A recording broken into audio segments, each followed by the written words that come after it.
The other day, I came across a number. I read that up to 33 tons of CO2 are being produced every shooting day in large film productions. That number felt abstract to me. But it got me thinking, how did the Locarno Film Festival come to occupy the space each year? How does it build its infrastructures on what was once a forest and swamp? Every structure stands on a delicate surface, one that can be removed without leaving a trace, or so we hope.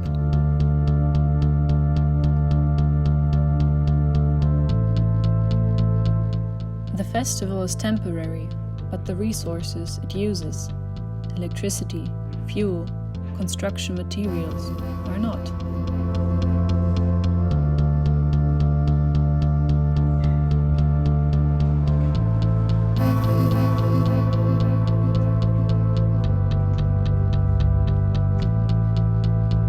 If we trace these cables and walkways all the way to the ground, we find another festival.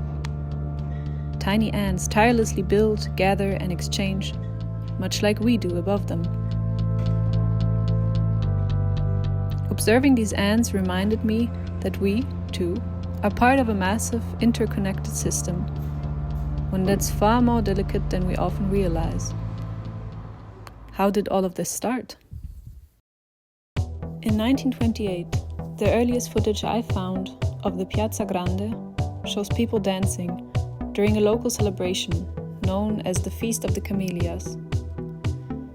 18 years later, in 1946, the Locarno Film Festival was founded. The war had ended and initially it was a modest event, a handful of films, a local audience, and a shared passion. Over time, it grew into one of Europe's biggest festivals. Then came 1993. The lake overflowed, flooding Locarno, the Piazza Grande underwater. And it happened again in 2000, even worse than before. Und das ist jetzt Piazza Grande, wo wir selber auch draufstehen, wo praktisch überflutet ist. Das Wasser ist bis etwa 20 Meter an unseren Standort angekommen. But was anyone considering better water management at that time? In fact, water management and landscaping have dramatically reshaped this region. Ticino was once wild and swampy, difficult for people to inhabit or farm. It was poor and green.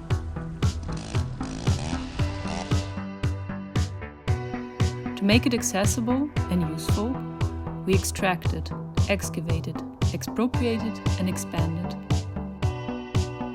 Eventually, in 1965, the largest dam above Locarno was constructed, capable of holding 105 million cubic meters of water. In 1995, this dam even made its way to the big screen. The massive structure that typically produces around 234 gigawatt hours of electricity each year, that is more than enough energy for every household in Locarno, was suddenly transformed into a cinematic background.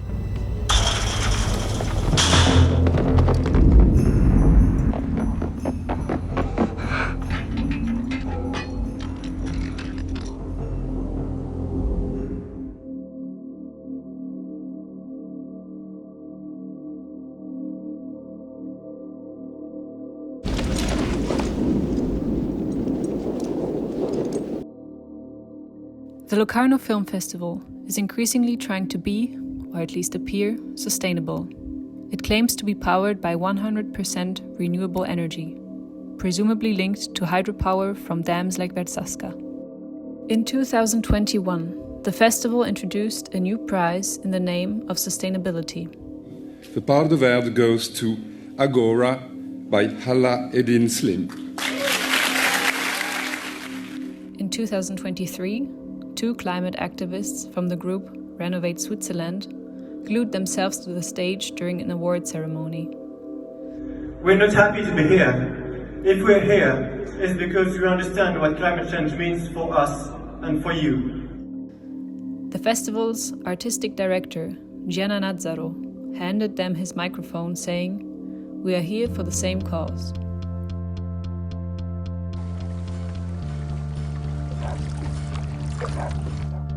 What happens next? This ground, once a swarm, continues to transform under our collective hands.